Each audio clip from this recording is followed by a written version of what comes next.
சரக்கு மட்டும் அடிச்சுட்டு இருந்தேன் கண்டிப்பா அழுதுட்டு இருப்பேன் சார். சரக்கடிக்கு போலாமா சார்? வேணா கீழே போலாம் சார். எல்லாம் நம்ம கண்ட்ரோல் தான் சார். இல்லைங்க, எனக்கு அந்த பழக்கம் இல்லை. இவ்வளவு பெரிய கைக்கா சரக்கு பழக்கம் இல்ல.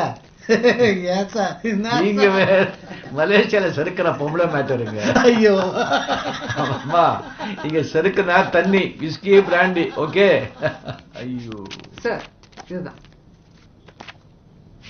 ஏய் இந்தடா என்ன பாரு அட்ரஸ் சார். செட்டியார் பங்களா, எம்ஆர்சி நகர், அம்பேத்கர் மணிமண்டபம். நம்ம மணிமண்டபம்லாவா? நம்ம பாத்துக்கலாம் சார். ஏய் அந்த பொம்மையை கொடுறோம். இந்த சார் இது வச்சுங்க சார். ஒன்றும் ப்ராப்ளம் இல்லை. நம்ம 2 பிள்ளைங்களை இங்கே தான் விட்டு போறேன். அவனுக்கு பார்த்துப்பாங்க சார். மகிழ்ச்சி சார். நல்லா இருக்கு சார் நீங்க சொன்ன மகிழ்ச்சி.